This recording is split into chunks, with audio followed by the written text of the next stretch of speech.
میرے حضور نے فرمایا تمہیں ایک ایسا عمل نہ بتا دوں جس میں بدن بھی نہیں تھکتا اور ہے بھی بڑا آسان؟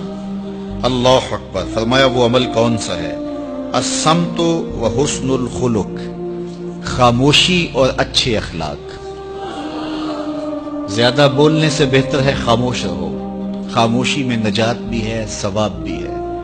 زیادہ بولنے والا جھوٹ بھی بول لیتا ہے، زیادہ بولنے والا گالی گلوچ اور سب و شتم پر بھی اتر آتا ہے، زیادہ بولنے والا کسی کی پگڑی بھی اچھال دیتا ہے، زیادہ بولنے والا غیبت بھی کر لیتا ہے، زیادہ بولنے والا ایسا مزاح کر دیتا ہے جس سے کسی کو تکلیف پہنچے۔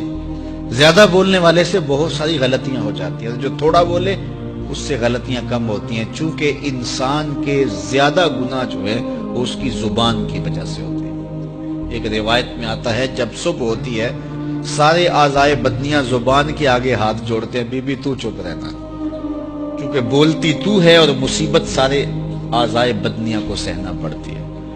تو یہ زبان جو ہے اس کی وجہ سے زیادہ گناہ ہوتے ہیں، یا زبان کی وجہ سے یا انسان کی عصمت کا جوہر جب لٹتا ہے تو پھر اس کے پلے کچھ نہیں رہتا۔ اس لیے میرے حضور نے ارشاد فرمایا جو تمہاری دو ٹانگوں کے درمیان اور جو دو جبڑوں کے درمیان زبان، ان دونوں کی مجھے تم ضمانت دے دو، میں محمد تمہیں جنت کی ضمانت دے دیتا ہوں۔ تو فرمایا کہ میں تمہیں ایسا عمل نہ بتا دوں کہ جو بہت ہی آسان ہے، اور وہ کیا ہے؟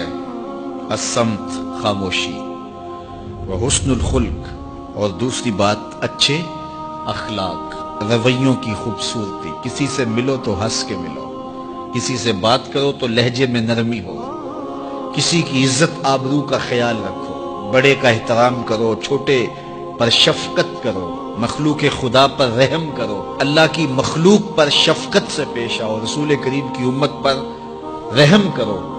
تو یہ ایسا عمل ہے جس پر کوئی مل بھی نہیں لگتا، قیمت بھی نہیں لگتی، بدن بھی نہیں تھکتا، لیکن نامہ اعمال نیکیوں سے بھر جاتا ہے۔ قیامت کے دن نامہ اعمال پر سب سے وزنی جو عمل ہوگا وہ حسن خلق ہوگا۔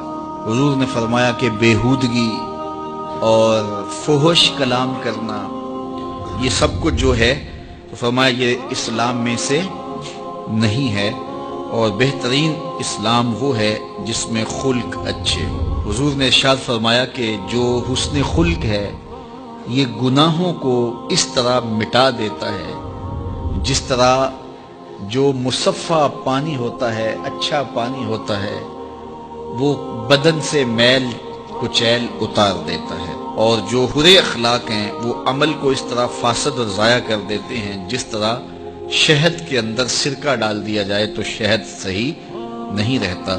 تو عمل اچھے ہیں لیکن بدخلقی ان اعمال کی بربادی کا سبب اور ذریعہ بن جاتی ہے۔